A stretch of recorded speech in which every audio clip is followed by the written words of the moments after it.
Sesemo ya YouTube Ndizi TV News website na toka kwa www.ndizitv.net we go as namba yesimi rasa screen ya Gavu 0792192834 tulikira ujumbe totevi mambo iko namna gani venye tumesema ya kwamba ekerere ntunda gose Jumapili yo mwele yo mutinye go gatano na kabere amutinyo sabati tarike 25 na isato nenchira nyasaya tuwaganiri tunyakonyora masese njogo siko mutinyo yiga timayetinga yoke bwaterete mambia bono timayetinga ku January wikabono mutinye yiga krato chukuri mutinye 5 nebere timayetingi kwa korire kerete kerakendo rativi muntunga for the last 7 months. This is the constructive thing na korire ase nyumba ya nyasaya ase amatejana sabantu bamito kerige korete impact erendonge igobono muchumurire kendo sangamo nito sincheri yabene tunyarko manyanga na Kristo aturganire tia sengencho yeli tukeriga karibu sana pastor sinchera yabene asante sana karibu ewe kwa nyumba mwa nyasaye because here we are producing imambi yabono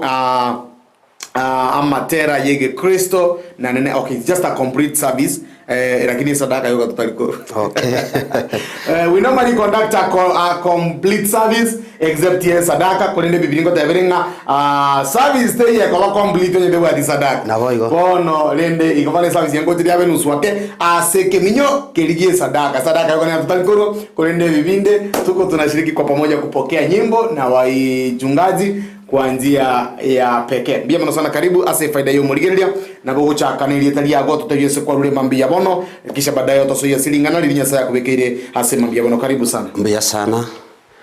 Omwanjo mutagererie na gukwanira ase letari Yesu. Asamalieta ni gonkor ku Pastor Vincent Nyakundi nintoregete Yesu no motoria. Igonkora ndia ase kanisa ya Christ Celebration Center alias Muchuba Nyagatenyi abuno togotoka. Igona kwariga niri ase lieta lia Yesu Kristo asoko bana intu ase egetaseni kigiandi TV ase mambia lero egere tunyari to gukumbura masenia ase mambia lero ase lieta lia Yesu Kristo igoni gongo kwariga nyanga to basa ko gusuka ekero to chuko kwana linganeri to basa ko gusuka egero nyari ko nyoro guseni oko nyasatu ariganerie ase lituko lia lero Kolende ntarachi kuchaka aseli nganeri nigontagete kubaira sogosaba na nigontagete twensi tunyari to gukumba maisaito tunyari to gusaba monene Nyasaye aseli etali Yesu Kristo nigongo kobaka singinchie mambia lero kwangereri baga koba TV ye egere nyari kingo kwana nabana bao wetera silingana liao aseli etali Yesu Kristo ena saberi omurigereria oyo tuligerete ase mambia bono inga Nyasaye mo wancherwa aseli etali yao egere kerago chikuigwa linganeri anyari gakonyoro goseni wakwao ena kubakire Yesu asekera yomo oyo gochigontegerera ase mambia lero onyari go kumusisenia na onyari go kumwamatao amato yokoigwa lingana liao ase mambia lero ena kubakina go togia serieta ya Kristo Yesu mutoli ito twasabiri na kwege no teba amina igase mambia lero nimbwate lingana ngo chigokwana yasabe kira senkoro ya nase mambieye igoni gongo kwariga nyanga onyare goko ntegerera na Nyasaye nanyare gako gosesenia ase mambia lero igase lituko lya lero nigombwa telingana lyo gotebanga ekero tali na Nyasaye ebintu nigo bigo salikaso bugima bwao ekero tali na Nyasaye mangana nigakoba bubaso bugima bwao kolende kerole na Nyasaye ebintu byose nigo bikonyarekana igase mambia lero tagete togenda asilingana ni Nyasaye asige tabu tatako soma asige tabu ya Kiswahili asige tabu Mambo ya Nyakati wa Pili Mambo ya Nyakati wa Pili sura ya 15 na mstari wake ni mstari wa 3. Hapo ndipo nitaenda kusoma. Kwa hivyo msikilizaji ukaweza kunikubalia nikaweza kusoma katika Kiswahili. Alafu tutaendelea kuchanganya na lugha zingine katika jina la Yesu Kristo. Kwa hivyo Biblia inasema kwamba basi tangu siku nyingi Israeli wamekuwa hawana Mungu wa kweli, wala hawana kuhani afundishaye, wala hawana torati. Mstari wa 4, lakini walipomgeukia Bwana Mungu wa Israeli katika msiba wao na kumtafuta akaonekana kwao. Praise the name of Jesus Christ. Kwa hivyo katika asubuhi ya leo ninataka nikaweza kuzungumza kuhusu wana wa Israeli. Biblia inasema kwamba walikuwa siku nyingi wakiwa hawana Mungu ambaye Biblia inasema Mungu wa kweli. Hawakukuwa na Mungu wa kweli kwa sababu walimwacha huyu Mungu, wakaanza kutafuta miungu yao ili wakaweza kufaidika na hiyo miungu yao. Lakini Biblia inasema kwamba kwa siku nyingi vile walikuwa mbali na huyo Mungu wa kweli, hivyo ndivyo shida zilikuwa katika maisha yao. Kwa hivyo Biblia inatuambia kwamba hawa watu wana wa Israeli wakati walikuwa mbali na huyo Mungu, Biblia inasema kwamba wakiwa na mishipa, matatizo, wakiwa na kila aina zote za shida katika maisha yao, kwa sababu walimwacha huyu Mungu ambaye anapeana uzima. Kama unaamini sema haleluya.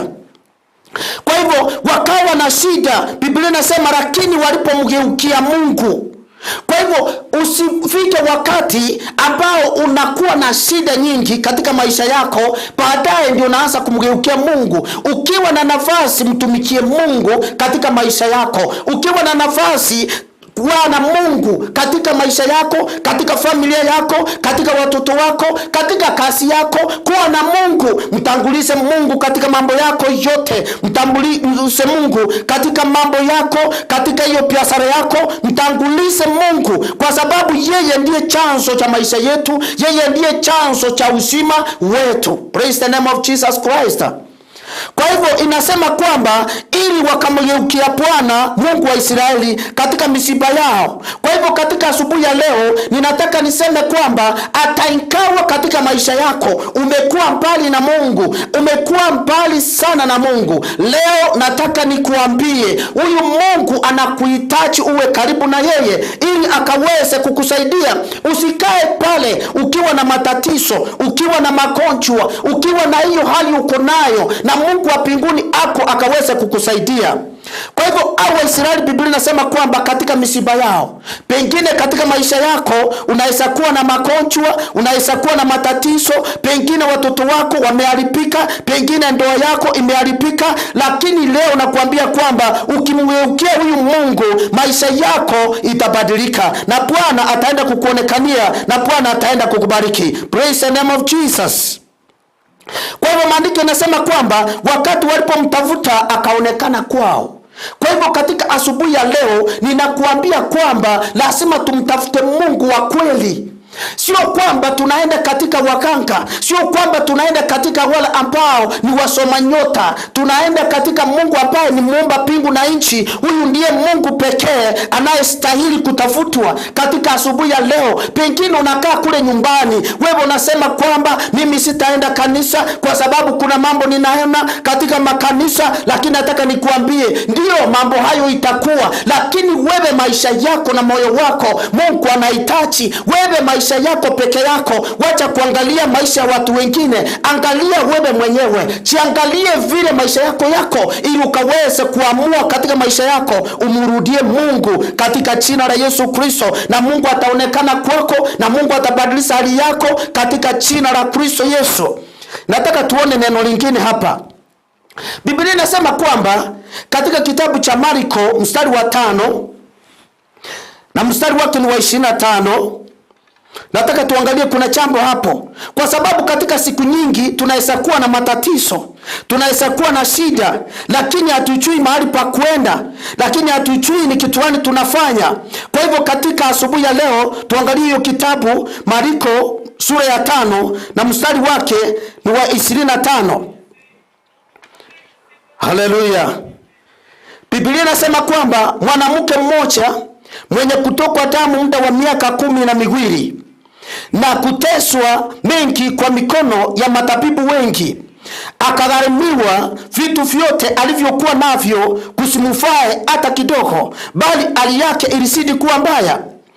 Aliposikia habari za Yesu, alipita katika mkutano kwa nyuma, akaligusa vazi lake, maana alisema nikiyagusa mavazi yake tu nitapona. Mara chemichemi ya damu yake ikakauka, naye akafahamu mwilini mwake kwamba amepona msiba ule. Praise the name of Jesus.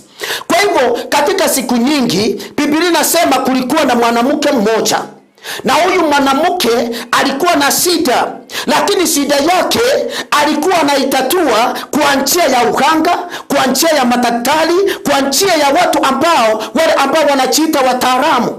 Biblia inasema kwamba kwa siku nyingi alikuwa anateswa. Biblia inasema alikuwa anatokwa na damu. Alikuwa tu miaka hiyo yote damu ilikuwa inamtoka. Biblia inasema kwamba akagharamiwa vitu vyake vyote, akamaliza vitu vyake vyote, akamaliza pesa alikuwa nazo, kama alikuwa na mali, kwa sababu Biblia inasema kwamba huyu mwanamke katika maisha yake alikuwa ni tajiri, lakini kwa sababu ya ugonjwa wa kutokwa na damu, Biblia inasema akasumbuka.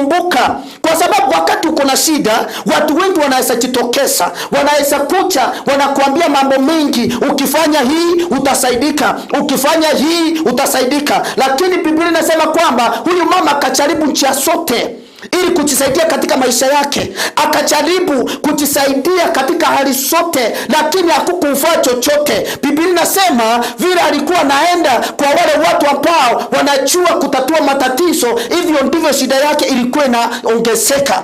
Biblia inasema kwamba mama akafika mahali matumaini yake imekwisha, maisha yake sasa imefika mwisho. Biblia inasema lakini siku moja akasikia habari kuhusu huyu Yesu Kristo ambaye nakuambia katika asubuhi ya leo. Akasikia kwamba huyu Yesu Kristo anamaliza matatizo, anaponya magonjwa, anafufua wafu, yeye anaponya wakoma.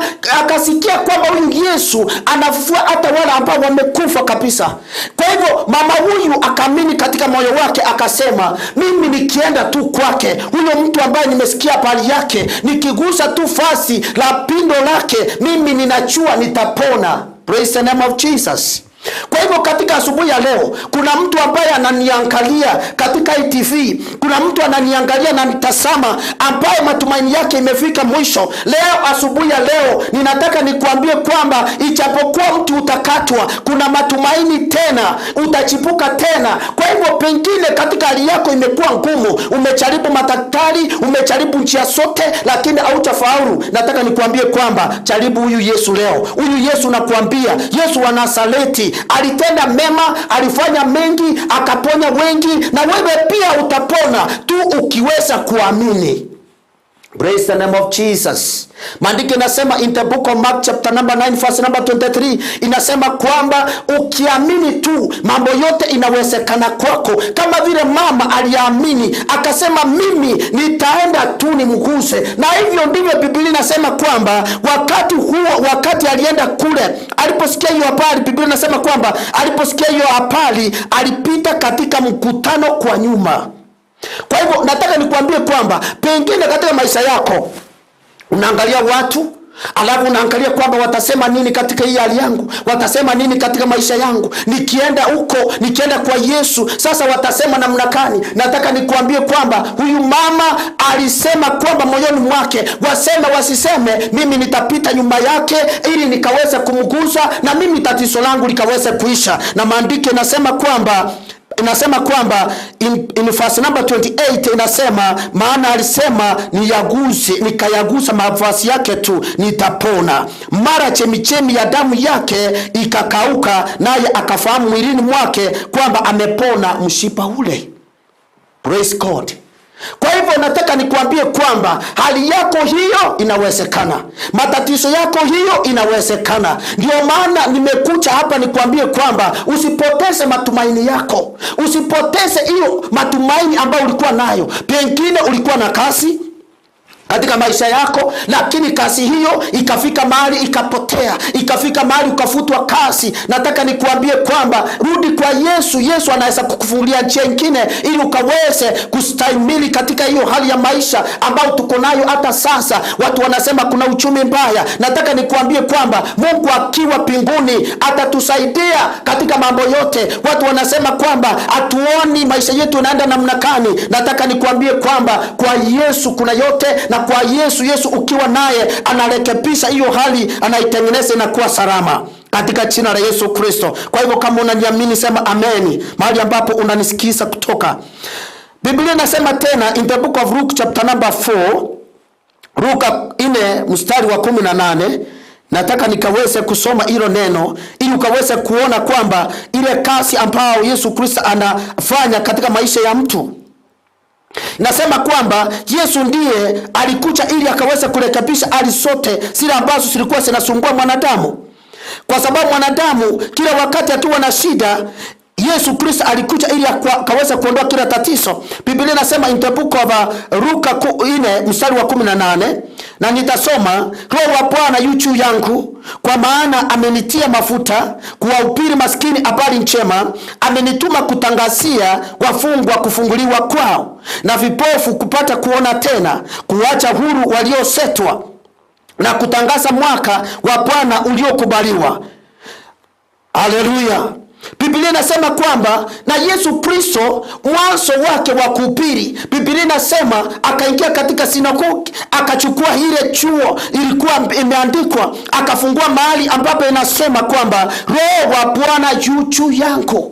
Kwa hivyo kitu cha kwanza, Yesu Kristo alikuja akiwa na upako wa kipinguni, kwa sababu alikuja ili akakomboe mwanadamu kutoka kwa hiyo mishipa alikuwa nayo, katika matatizo alikuwa nayo. Biblia inasema kwamba maana amenitia mafuta kuwahubiri maskini habari njema. Kwa hivyo habari njema ni kwamba wale ambao hawana matumaini wapate matumaini, wale ambao wamekataliwa hata katika jamii wapate kukubaliwa tena, hata wale ambao wamefukuzwa makwao wakaweza kuregeshwa katika nyumba zao, wale ambao ndoa zao zimeharibika ndoa zao zikaweze kupona.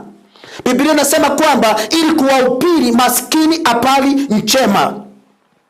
Na Biblia tena inasema kwamba na amenituma kuwatangazia wafungwa kufunguliwa. Kuna watu wamefungwa, uamini usiamini, kuna watu katika maisha yao wamefungwa pamoja na Shetani, wamefungwa katika magonjwa. Kama huyu mama tumeona alikuwa amefungwa na Shetani katika maisha yake, alikuwa tu na magonjwa ambayo haisikii dawa, haisikii tiba. Kwa hivyo Yesu Kristo anasema kuwafungua. Kwa hivyo asubuhi ya leo, haijalishi ni kitu gani kimekufunga katika maisha yako, haijalishi ni tatizo gani limekupata katika maisha yako, kile ambacho mimi nataka nikuambie, amini Mungu, amini huyu Kristo atakufungua, atakuweka huru, kwa sababu yeye hiyo ndio hali amekuja nayo ili atusaidie. Haleluya. Kwa hivyo anasema kuwafungwa kufunguliwa kwao. Kuna watu wamefungwa, wengine wamefungwa katika ulevi, wengine wamefungwa katika umaskini, wengine wamefungwa katika hali ambao haieleweki. Kwa hivyo Yesu Kristo asubuhi ya leo anasema kwamba nataka nikufungue, nataka nikutoe katika hiyo kifungo, nataka nikutoe katika hiyo tatizo. Biblia inasema kwamba na vipofu kupata kuona tena. Pengine hapa sio kwamba ni hali ya kawaida hilo, unaona kwamba watu wanatembea wana macho. Hii ni hali ambayo ninazungumzia kwamba pengine katika maisha yako auoni mbele, auoni nyuma, hakuna kitu unaweza fanya katika maisha yako. Macho yako ya ndani, macho yako yale ambao mawazo yako yamefungwa, uwezi ukafikiria chochote. Wewe kazi yako ni kurandaranda pale, ni kufanya kila ambacho akistahili kufanywa. Kwa hivyo asubuhi ya leo nataka nikuambie kwamba utafunguliwa na utawekwa huru katika jina la Yesu Kristo. Maana huyu Kristo Yesu, hiyo ndio njia amekuja ili kuwaweka mwanadamu huru na kuacha huru waliosetwa. Kuna watu wamepiwa, kuna watu wameteseka, kuna watu wamejeruhiwa katika maisha yao. Pengine ni wazazi wako wamekujeruhi, pengine ni marafiki zako, wengine wamekusaliti. Kwa hivyo katika asubuhi ya leo ninakuambia kwamba Yesu Kristo anasema kwamba akaweze kukuponya, akaweze kuponya majeraha yako yote na matatizo yako yote akaweze kuyatoa. Huyu Yesu ambaye nasema wa Nazareti, huyu ndiye Yesu Kristo alikuja ili kutuweka huru sisi sote, akaweze kuweka wale ambao walikuwa wamedharauliwa ili akaweze kuwaheshimisha, wale ambao walikuwa wamekuwa chini akaweze kuinua tena. Maandiko yanasema verse number 19, na kutangaza mwaka wa Bwana uliokubaliwa, to proclaim the accepted year of the Lord. Kwa hiyo anasema kwamba ili akaweze kutangaza mwaka Kwa hivyo ninasema kwamba katika tarehe za leo, tarehe 28 mwezi huu wa 7, ni tarehe ya mwisho katika mwezi huu, ninataka nikuambie kwamba ninatangaza kwamba ukiingia mwezi wa 8, ninataka nikuambie kwamba uingie ukiwa na Yesu, uingie ukiwa na ushindi, ili matatizo yale ambayo ilikuwa na kufuata isikufuate tena, kwa sababu ninajua kuna watu katika maisha wamesaidiwa na huyu Yesu, wamefunguliwa na huyu Yesu, wamebarikiwa na huyu Yesu. Kwa sababu hata mimi mwenyewe nilikuwa kama wewe, lakini siku moja nikakutana na huyu Yesu, na yeye Yesu akanifanyia mema, akanifungua, akaniweka huru. Hata jamii yetu haikuwa vile ilikuwa. Jamii yetu ilikuwa, wazazi wangu walikuwa wameteseka, mama yangu alikuwa ni mlevi, ama baba yangu alikuwa ni mlevi, lakini tulikuwa katika hali ya kusoma kwetu ilikuwa ni ngumu. Kwa hivyo ilibidi kwamba nikaweze kwenda hata kibarua nikaweze kujisomesha, lakini nashukuru Mungu kwa sababu huyu Mungu ambaye aliniangalia akaona mateso yangu akaniokoa. Leo hivi nasema kwamba jamii yetu imeokolewa. Leo ambao wale walikuwa wanaitwa walevi, leo tunaitwa kwamba tumeokoka. Praise the name of Jesus Christ.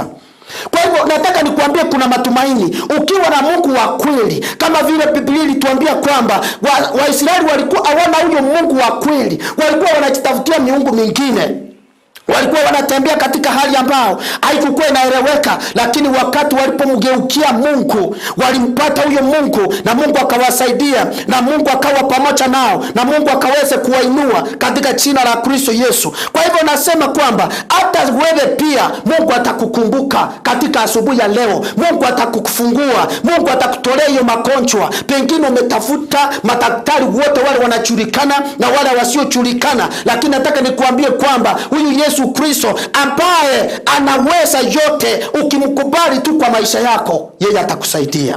Haleluya. Nimeona watu wengi wakifunguliwa. Nimeona watu ambao walikuwa na matatizo wakikuja kwa Yesu wamefunguliwa. Nimeona watu ambao walikuwa kwamba ndoa zao zilikuwa zimeharibika, lakini wakati walipoamini huyo Mungu, Mungu akawasaidia, Mungu akawakomboa. Na wewe pia mama yangu na dada yangu na ndugu zangu, baba zangu, nataka nikuambie kwamba kuna matumaini kwake Yesu Kristo.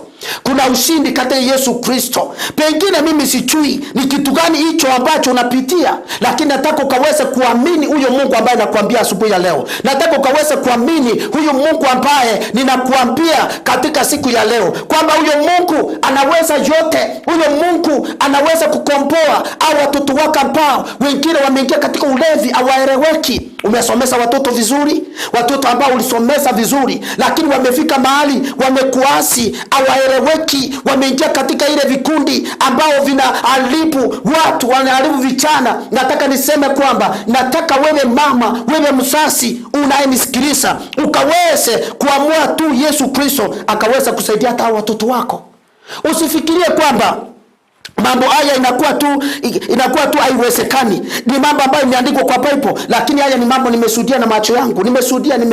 Nimeona mambo haya yakifanya kazi. Nimeona watu ambao walikuwa wana matatizo, wengine walikuwa kwamba yani maisha yao ilikuwa tu na magonjwa, ambao wengine walikuwa na magonjwa yote ambayo yalikuwa inawasumbua, lakini wakati walikuja kwa Yesu waliokolewa kutoka kwa hiyo mishipa yao. Ninajua kuna mama mmoja alikuja akasema kwamba alikuwa na ile ugonjwa wa sukari, alikuwa na usukari, alikuwa na pressure katika maisha yake, lakini alikuwa na madawa. Alikuja siku moja akasema kwamba mimi nimesumbuka pastor, nimesumbuka katika maisha yangu, lakini sijui nifanye namna gani. Nikamwambia kwamba ni just believe in the Lord, just believe in Jesus Christ, just believe him and you shall be healed katika maisha yako. Nikamwambia kwamba ukiamini tu huyo Mungu atakusaidia, huyo Mungu atakuponya kwa sababu ni mponyaji. Nikamwambia kwamba Biblia inasema in the book of Matthew chapter number 8, chapter number 10, chapter number 10 in the book of Matthew chapter number 10. Nataka uone vile Biblia inasema. Chapter number 10 in the book of Matthew verse number 8. Nataka ukaweze kuona vile inasema. Yesu akawaambia wale tena Sara, poseni wagonjwa, fufueni wafu, takaseni wenye ukoma, toeni pepo, mmepata bure, toeni bure. Biblia inasema namna gani? inasema poseni wagonjwa. Kwa hivyo Yesu Kristo akawapatia mamlaka, akawaambia mahali popote mtaenda na mkaweze kupata wagonjwa, waponyeni wagonjwa. Na hiyo ndio kazi Yesu Kristo anafanya hata leo. Wengine wanasema kwamba unachua katika hii siku hizi watu hawaponi, watu miujiza hakuna. Miujiza iko. Mimi nimeshuhudia na macho yangu. Kwa sababu kama mama yangu mimi nilisaliwa nikampata kwamba yeye ni mlevi. Yani alikuwa ni mlevi. Lakini wakati nilipomhubiria, unajua pengine nilikuwa naangalia mama yangu nikasema kwamba mama yangu anaweza pata mhubiri mwingine ama pasta mwingine akaweza kumhubiria. Lakini kumbe Mungu aliniweka kuwa kuhani katika familia yetu. Kwa sababu Mungu anatafuta mtu wa kusimama ili akaokoe wale ambao wanastahili kuokolewa.